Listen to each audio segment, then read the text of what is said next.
Hello friends, welcome back to my YouTube channel. അപ്പോൾ നമ്മൾ പഠിക്കുന്നത് BCOE 142 മാനേജ്മെൻറ്റ് അക്കൗണ്ടിംഗ് ആണ്. അതിൽ യൂണിറ്റ് 1 പാർട്ട് 3 ആണ് ഈ വീഡിയോ. ഈ വീഡിയോയിൽ നമ്മൾ പഠിക്കാൻ പോകുന്നത് മാനേജ്മെൻറ്റ് അക്കൗണ്ടിങ്ങിൻ്റെ നേച്ചറാണ്. അപ്പോൾ നമുക്ക് വീഡിയോയിലേക്ക് കടക്കാം. Nature of management accounting. It is A dynamic and forward looking concept. Management accounting എന്ന് പറയുന്നത് ഡൈനാമിക് എന്ന് വെച്ചാൽ എന്താണ്, എപ്പോഴും ചേഞ്ച് ചെയ്തുകൊണ്ടേ ഇരിക്കുന്നത്, മാറ്റങ്ങളോട് പൊരുത്തപ്പെടുന്ന ഒന്നാണ് മാനേജ്മെൻറ്റ് അക്കൗണ്ടിംഗ് എന്ന് പറയുന്നത്. ബിസിനസ്സിലെ മാറ്റങ്ങൾക്കനുസരിച്ച് മാറുന്ന ഒരു നേച്ചറാണ് മാനേജ്മെൻറ്റ് അക്കൗണ്ടിങ്ങിൻ്റേത്. ബിസിനസ്സിൽ എപ്പോഴും ഒന്നായിരിക്കത്തില്ലല്ലോ. ഇപ്പം ഒരു വർഷം 6000 യൂണിറ്റാണ് പ്രൊഡ്യൂസ് ചെയ്യുന്നതെന്നുണ്ടെങ്കിൽ അടുത്ത വർഷം ചിലപ്പം 12,000 ആയിരിക്കാം. അപ്പം അതിൻ്റെ നേച്ചർ ബിസിനസ്സിൻ്റെ ടാർഗറ്റ്സൊക്കെ മാറുന്നതിനനുസരിച്ച് മാനേജ്മെൻറ്റ് അക്കൗണ്ടിങ്ങിൻ്റെ നേച്ചറും മാറിക്കൊണ്ടേയിരിക്കും. മാനേജ്മെൻറ്റ് അക്കൗണ്ടിങ് ഡൈനാമിക് ആണെന്നാണ് പറയുന്നത്. അതുപോലെ ഫോർവേഡ് ലുക്കിംഗ് കൺസെപ്റ്റാണ്. ഫോർവേഡ് ലുക്കിംഗ് എന്ന് വെച്ചാൽ എന്താണ്, ഫ്യൂച്ചറിനെ ലക്ഷ്യമാക്കി പ്രവർത്തിക്കുന്ന ഒന്നാണ് മാനേജ്മെൻറ്റ് അക്കൗണ്ടിങ് എന്ന് പറയുന്നത്. ഫ്യൂച്ചറിലെ ഓരോ കാര്യങ്ങളും തയ്യാറാക്കുന്നതിൽ മാനേജ്മെൻറ്റ് അക്കൗണ്ടിങ് വളരെയധികം മാനേജേഴ്സിനെ സഹായിക്കുന്നുണ്ട്. അതുപോലെ തന്നെ ഫോർകാസ്റ്റിംഗ് ആണ് മാനേജ്മെൻറ്റ് അക്കൗണ്ടിങ്ങിനെ കൂടുതൽ സ്പെഷ്യലൈസ് ചെയ്യുന്നത്. മാനേജ്മെൻറ്റ് അക്കൗണ്ടിങ് എപ്പോഴും ചേഞ്ച് ചെയ്തുകൊണ്ടിരിക്കുന്ന ഒന്നാണ്, ഡൈനാമിക് ആണ്. അതുപോലെ ഫ്യൂച്ചറിനെ ആസ്പെക്റ്റ് ചെയ്തിട്ടാണ് മാനേജ്മെൻറ്റ് അക്കൗണ്ടിങ് മുന്നോട്ട് പോകുന്നത്. അതുകൊണ്ട് തന്നെ അതൊരു ഫോർവേഡ് ലുക്കിംഗ് കൺസെപ്റ്റാണ്. ഇനി അതിൻ്റെ ഓരോ നേച്ചർ നമുക്ക് നോക്കാം. First one, management accounting is a basis for decision make ചെയ്യാൻ വേണ്ടിയിട്ട് ഉള്ള ഒരു ബേസിസാണ് മാനേജ്മെൻറ്റ് അക്കൗണ്ടിങ് എന്ന് പറയുന്നത്. Management accounting helps the management to frame policies and make day to day decision making. അതായത് മാനേജ്മെൻറ്റ് അക്കൗണ്ടിങ് മാനേജ്മെൻറ്റിന് പോളിസീസ് ഫ്രെയിം ചെയ്യാനും അതുപോലെ ദിവസേന ഡിസിഷൻ മേക്ക് ചെയ്യാനും മാനേജ്മെൻറ്റ് അക്കൗണ്ടിങ് മാനേജ്മെൻറ്റിനെ ഹെൽപ്പ് ചെയ്യുന്നു എന്നാണ് പറയുന്നത്. Management accounting provides the data to the top managers in a meaningful manner which helps them to take a decision. Management accounting top മാനേജേഴ്സിന് മീനിങ്ഫുൾ ആയിട്ടുള്ള രീതിയിൽ മനസ്സിലാക്കാൻ പറ്റുന്ന അർത്ഥവത്തായ രീതിയിൽ മാനേജ്മെൻറ്റ് അക്കൗണ്ടിങ് ഡേറ്റ ടോപ്പ് മാനേജേഴ്സിന് കൈമാറും. അങ്ങനെ അവർക്ക് നല്ല ഒരു ഡിസിഷൻ മേക്ക് ചെയ്യാനായിട്ട് മാനേജ്മെൻറ്റ് അക്കൗണ്ടിങ് അവരെ സഹായിക്കുന്നു. മാനേജ്മെൻറ്റ് അക്കൗണ്ടിങ് ഡിസിഷൻ മേക്ക് ചെയ്യാൻ വേണ്ടിയിട്ട് സഹായിക്കുന്നു മാനേജേഴ്സിനെ. അതാണ് ആദ്യത്തെ പോയിന്റ് പറയുന്നത്. മാനേജ്മെൻറ്റ് അക്കൗണ്ടിങ്ങിൻ്റെ അടുത്ത നേച്ചറാണ് management accounting is futuristic concept. Management accounting എന്ന് പറയുന്നത് ഫ്യൂച്ചറിന് വേണ്ടിയിട്ട് ഭാവിയിലെ കാര്യങ്ങളൊക്കെ തീരുമാനിക്കാൻ വേണ്ടിയിട്ടും ഒക്കെ മാനേജേഴ്സിനെ ഹെൽപ്പ് ചെയ്യുന്ന ഒന്നാണ് മാനേജ്മെൻറ്റ് അക്കൗണ്ടിങ് എന്ന് പറയുന്നത്. Focus of management accounting is to deal with the future decision. Management അക്കൗണ്ടിങ്ങിൻ്റെ ഫോക്കസ് എന്താണ്, ഫ്യൂച്ചർ ഡിസിഷനെ ഡീൽ ചെയ്യുക എന്നുള്ളതാണ്. It uses the historical data presented by financial accounting and cost accounting and uses it for making future plans. Management accounting financial അക്കൗണ്ടിങ്ങും cost അക്കൗണ്ടിങ്ങും present ചെയ്യുന്ന historical data use ചെയ്തിട്ട് അതിനെ പ്രോസസ്സ് ചെയ്തിട്ട് ഫ്യൂച്ചർ പ്ലാൻസ് തയ്യാറാക്കാൻ വേണ്ടിയിട്ട് അവർ അതിനെ യൂസ് ചെയ്യുന്നു. It filters information and provides a selective information for specified decision making.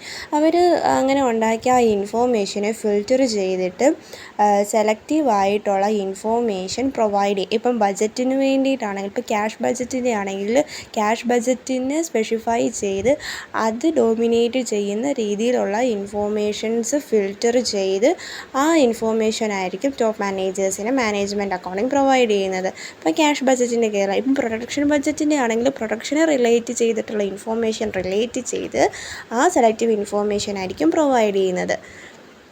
Okay, അപ്പോൾ രണ്ടാമത്തെ നേച്ചറാണ് management accounting is futuristic concept. Future oriented ആയിട്ടുള്ള ഒരു ഇതാണ് മാനേജ്മെൻറ്റ് അക്കൗണ്ടിങ് എന്ന് പറയുന്നത്. അടുത്ത nature management accounting is selective in nature. Management accounting എന്ന് പറയുന്നത് സെലക്റ്റീവ് ആയാണ്. Management accountant considers only the relevant data. ആവശ്യമുള്ള ഡേറ്റ മാത്രമേ, റെലവൻ്റ് ആയിട്ടുള്ള അത് വേണം, ഇമ്പോർട്ടൻ്റ് ആണ് എന്ന് തോന്നുന്ന ഡേറ്റ മാത്രമേ മാനേജ്മെൻറ്റ് അക്കൗണ്ടൻസ് കൺസിഡർ ചെയ്യാറുള്ളൂ. It is analysed and presented to top managers in an effective manner. അത് നല്ല രീതിയിൽ അനലൈസ് ചെയ്തിട്ട് ടോപ്പ് മാനേജേഴ്സിന് എഫക്റ്റീവായിട്ടുള്ള രീതിയിൽ നൽകുന്നു. അപ്പം മാനേജ്മെൻറ്റ് അക്കൗണ്ടിങ് സെലക്റ്റീവാണ്.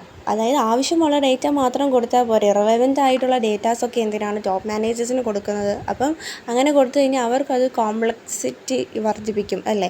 അതിനേക്കാളും കുറച്ചും കൂടി ബെറ്റർ ആയിട്ടുള്ളത് ആവശ്യമുള്ള റെലവൻ്റ് ആയിട്ടുള്ള ഡേറ്റ മാത്രം അവർക്ക് പ്രൊവൈഡ് ചെയ്യുക എന്നുള്ളതാണ്. അപ്പം നമുക്ക് കുറച്ചും കൂടി അത് എഫക്റ്റീവായിട്ട് നല്ല രീതിയിൽ ഡിസിഷൻസൊക്കെ മേക്ക് ചെയ്യാനായിട്ട് ടോപ്പ് മാനേജേഴ്സിന് ഹെൽപ്ഫുൾ ആയിരിക്കും. അതുപോലെ തന്നെ അവർക്ക് അതൊരു ടൈം സേവിങ് ആയിരിക്കും. അതുകൊണ്ടാണ് management accounting selective in nature എന്ന് പറയുന്നത്. മാനേജ്മെൻറ്റ് അക്കൗണ്ടിങ്ങിൻ്റെ അടുത്ത നേച്ചറാണ് management accounting is a systematic approach. Management accounting എന്ന് പറയുന്നത് ഒരു സിസ്റ്റമാറ്റിക് അപ്രോച്ച് ആണെന്നാണ് പറയുന്നത്. എന്തുകൊണ്ടാണ്? Management accounting analyses different variables to identify the deviation between the budgeted and actual by using the historical data. It is systematic approach of planning and control.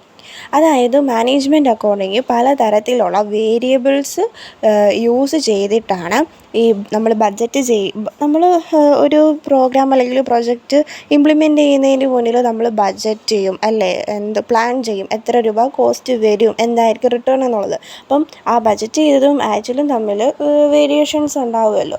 അപ്പം ആ വേരിയേഷൻസിനെ identify ചെയ്യാൻ വേണ്ടിയിട്ട് പലതരത്തിലുള്ള വേരിയബിൾസ് യൂസ് ചെയ്തിട്ടാണ് management accounting analysis നടത്തുന്നത്. It is systematic approach of planning and controlling. Plan ചെയ്യാനും control ചെയ്യാനുമായിട്ടുള്ള ഒരു systematic അപ്രോച്ചും കൂടിയാണ് മാനേജ്മെൻറ്റ് അക്കൗണ്ടിങ് എന്ന് പറയുന്നത്. മാനേജ്മെൻറ്റ് അക്കൗണ്ടിങ്ങിൻ്റെ അടുത്ത നേച്ചറാണ് no specific reporting standards.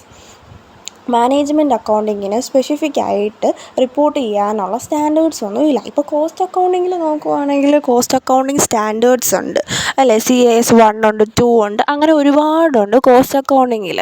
Financial അക്കൗണ്ടിങ്ങിലേക്ക് വരുമ്പോൾ ഫിനാൻഷ്യൽ അക്കൗണ്ടിങ്ങിനും ഉണ്ട് ഒരുപാട് അക്കൗണ്ടിങ് സ്റ്റാൻഡേർഡ്സ് അല്ലേ. AS ഇഷ്ടം പോലെയുണ്ട്, AS ഉണ്ട്, IND AS ഉണ്ട്. പക്ഷേ അതുപോലെ മാനേജ്മെൻറ്റ് അക്കൗണ്ടിങ്ങിന് റിപ്പോർട്ട് ചെയ്യാനായിട്ട് ഒരു സ്പെസിഫിക് സ്റ്റാൻഡേർഡ്സേ ഇല്ല. നമുക്ക് ഡീറ്റെയിൽഡ് ആയിട്ട് നോക്കാം. Management accounting does not follow any prescribed reporting standards. Management accounting prescribe ചെയ്തിട്ടുള്ള ഒരു റിപ്പോർട്ടിംഗ് സ്റ്റാൻഡേർഡ്സും ഫോളോ ചെയ്യുന്നില്ല. അതുകൊണ്ട് തന്നെയാണ് മാനേജ്മെൻറ്റ് അക്കൗണ്ടിങ്ങിനെ മറ്റുള്ള അക്കൗണ്ടിങ്സിൽ നിന്നും വ്യത്യസ്തമാക്കി നിർത്തുന്നത്. It can be presented in any manner to make the relevant information available to the decision making authorities. Management accounting ഏത് രീതിയിൽ വേണമെങ്കിലും നമുക്ക് പ്രസൻറ്റ് ചെയ്യാനായിട്ട് പറ്റും. റെലവൻറ്റ് ഇൻഫോർമേഷൻ ഡിസിഷൻ മേക്കിംഗ് അതോറിറ്റീസിന് അവർക്ക് വേണ്ട റെലവൻ്റ് ആയിട്ടുള്ള ഇൻഫോർമേഷൻസൊക്കെ അവർക്ക് മനസ്സിലാകുന്ന രീതിയിൽ എങ്ങനെ വേണമെങ്കിലും പ്രസൻറ്റ് ചെയ്യാനായിട്ട് പറ്റും.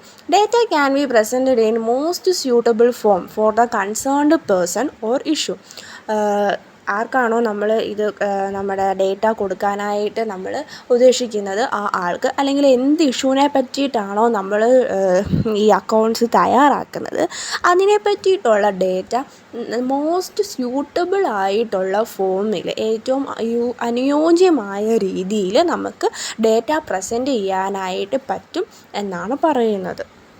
മാനേജ്മെൻറ്റ് അക്കൗണ്ടിങ് ഒരു റിപ്പോർട്ടിംഗ് സ്റ്റാൻഡേർഡ്സും ഫോളോ ചെയ്യുന്നില്ല. ഓക്കെ, ഈ 5 എണ്ണമാണ് മാനേജ്മെൻറ്റ് അക്കൗണ്ടിങ്ങിൻ്റെ നേച്ചർ എന്ന് പറയുന്നത്. ബാക്കിയുള്ള ടോപ്പിക്സ് വരുന്ന ദിവസങ്ങളിൽ അപ്ലോഡ് ചെയ്യുന്നതായിരിക്കും. എന്തെങ്കിലും ഡൗട്ട്സ് ഉണ്ടെങ്കിൽ കമൻറ്റ് സെക്ഷനിൽ ചോദിക്കുക, അതിന് റിപ്ലൈ തരുന്നതായിരിക്കും. നല്ല ക്ലാസ്സുകളാണെന്ന് തോന്നുകയാണെന്നുണ്ടെങ്കിൽ നിങ്ങളുടെ ഫ്രണ്ട്സിനും കൂടി ഒന്ന് ഷെയർ ചെയ്ത് സപ്പോർട്ട് ചെയ്യാം. Thank you.